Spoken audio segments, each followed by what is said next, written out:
Hi everyone, bonjour tout le monde. This is Renee Jarrett with Not Sorry for the Story, an unapologetic take on current affairs right out of Canada. Well, we are in the month of June, a month that is designated as specific months for so many things. Let me tell you, it's more than Pride, it's more than seniors. There's a lot happening in this month, even with designated days.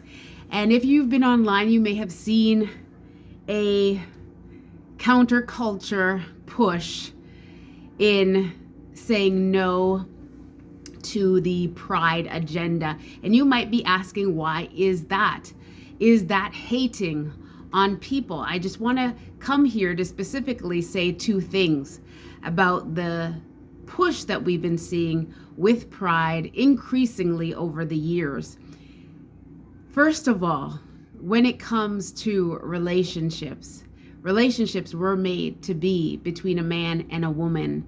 Yes. And here's one of the key ways you can know that. Y'all know, you've heard me share my story before. I am a kingdom woman, a daughter of God, born again, creation, workmanship of his masterpiece that is still becoming.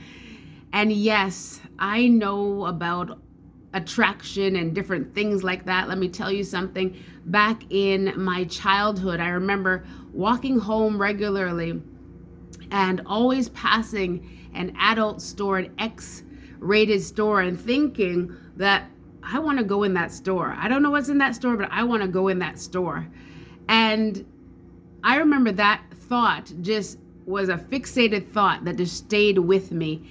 And how many of you know that certain spirits can be looking for you from your bloodline and follow you? And now we have accessibility like never before in this generation to literally spirits that are looking to kill, steal, or destroy. But I want to go back for a moment and say, yes, relationships,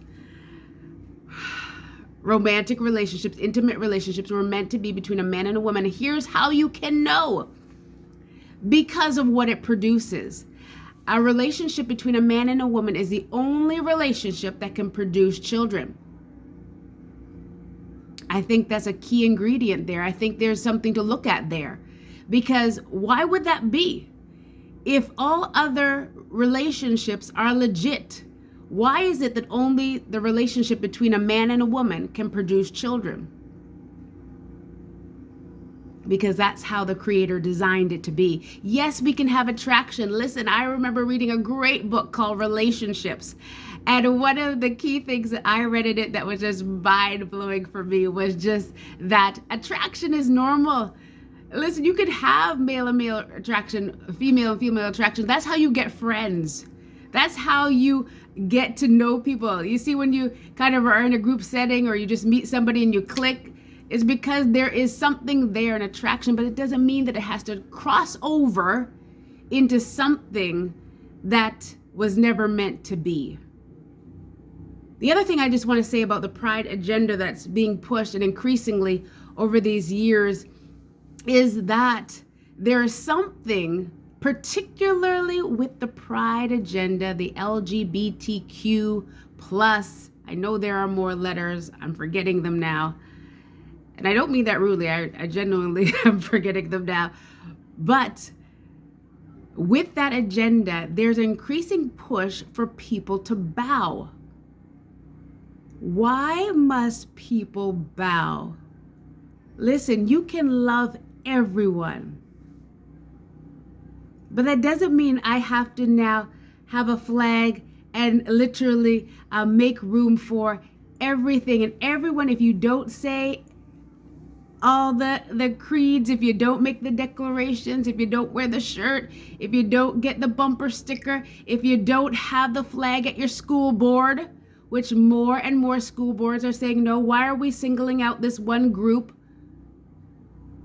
and demanding that everyone bow? If you are demanding people to bow, it says something about you. It says that you're looking for worship. It's saying that you're seeking to be another form of a lowercase God. The only one who deserves worship is the true and living God. And so you're seeing more and more people say, no, I'm not bowing to this. And they have every right to, because they have free will, because we have choice, and because school boards were never meant to be places where every single group under the earth was recognized. We have humanity, and that is sufficient. And if there are particular achievements by particular individuals that we want to recognize, okay. But listen, we are recognizing so many groups now, and we are totally forgetting the fathers of this land. In fact, we're cutting off their heads, we're throwing down their statues, and we're saying no more to them. But we're making room for things that want our worship. Don't do it. Don't do it. A generation is depending upon us to stand and not bow. This is not story. This is not sorry for the story. Until next time, be on guard, be courageous, and continue to stand firm in the faith.